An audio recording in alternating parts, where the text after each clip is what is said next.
Hello, NEET aspirant. This is Sanjeev Kumar Yadav, MBBS second year student from BRD medical college Gorakhpur. आज के इस video में मैं आपको अपने नीट टू MBBS जर्नी के बारे में बताने वाला हूँ। First of all I want to say that कि मैं एक नीट ड्रॉपर स्टूडेंट रहा हूँ। शर्म करने जैसा कुछ भी नहीं है। एक बार आप मेडिकल कॉलेज आ जाते हो तो आपके लिए ये सब कुछ भी मायने नहीं रखता है, और ना तो यहाँ आपसे कोई पूछने वाला है कि तुम कितने ड्रॉप लेके आए हो।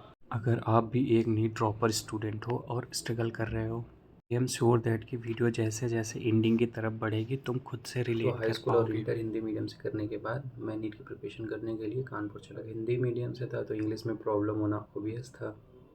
कोचिंग का पहला दिन और कुछ भी समझ में नहीं आ रहा। अब क्लास के बाद रूम वापस आके मैं समझ गया था कि मेरा कुछ भी नहीं होना है। रात में पापा का कॉल आया। पापा बोले कि क्या हुआ, समझ में आ रहा? मैंने कहा मन तो कर रहा था बोल दूँ कि पापा मेरे से कुछ नहीं हो पाएगा, लेकिन मैं बोला कि हाँ पापा समझ में आ रहा है। 3 महीने बीते, धीरे धीरे मुझे केमिस्ट्री और बायोलॉजी समझ में आने लगी तो मेरा इंटरेस्ट बढ़ने लगा।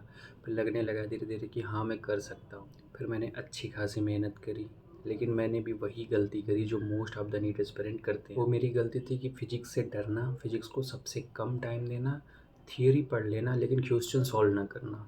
और हम स्टूडेंट वही गलती करते हैं ना कि जो सब्जेक्ट हमारा सबसे वीक होता है हम उसको सबसे कम टाइम देते हैं, हम उससे सबसे ज़्यादा डर लगते हैं।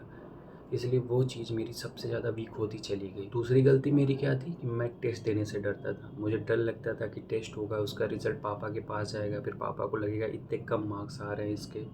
तो ये गलती आपको नहीं करनी है। आपको रेगुलर टेस्ट देना है, आपके कितने मार्क्स आ रहे हैं उससे घबराना नहीं है, ठीक है। मुझे पता है आप लोगों में से कई लोग ये गलती कर रहे होंगे, इस डर से टेस्ट नहीं दे रहे होंगे कि उनका रिज़ल्ट उनके घर पे जाएगा और उनके घर वाले उन्हें कॉल करेंगे।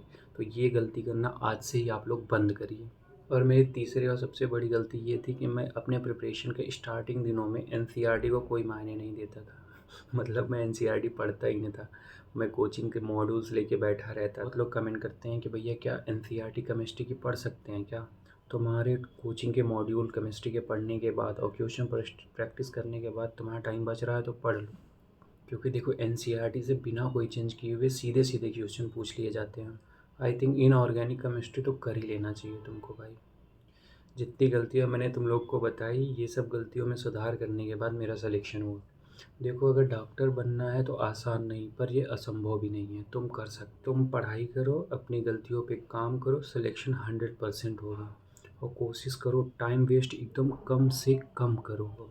टेस्ट दो, उसे एनालाइज करो, ताकि जो गलती एक बार हो गई वो दोबारा नहीं होनी चाहिए। जो क्वेश्चन एक बार तुम्हारे नज़रों के सामने से गुजर गया है वो दोबारा गलत होना ही नहीं चाहिए तुमसे। और अगर तुम एक ड्रॉपर स्टूडेंट हो मेरी तरह, तो तुम्हें ये सोच के परेशान नहीं होना है कि लोग क्या सोच रहे होंगे तुम्हारे बारे में। तुम्हारे दिमाग में ये आ रहा होगा कि यहाँ मेडिकल कॉलेज में तुम्हें अलग नज़र से देखा जाएगा। ऐसा कुछ नहीं होता है। बस इतना करो कि अच्छे से पढ़ाई करो, और जो गलती पहले तुमने कर रखी है वो दोबारा रिपीट मत कर। जैसे मैं गलती कर रहा था कि जो चीज़ें पढ़ के तैयार हो गई और सिलेक्शन नहीं हुआ, फिर से मैं अगले साल वही चीज़ें पढ़ रहा हूँ, बस वही वही कर रहा हूँ। तो ये सब गलतियाँ मत करना। अगर वो सब पढ़ के तुम्हारा सिलेक्शन होना होता तो हो जाता। इसलिए अभी तुम्हें कुछ नया करना है, ठीक है। वो सब पुरानी चीज़ें के साथ उनको तो पढ़ना ही पढ़ना है, उसके साथ कुछ नया भी पढ़ना है। वीडियो को यहीं रोकते हैं। अगर किसी भी टॉपिक पे तुम्हें वीडियो चाहिए, कॉलेज के बारे में जानना हो या कुछ भी, तो कमेंट करना, मैं वीडियो बनाऊँगा, ठीक है। All the best.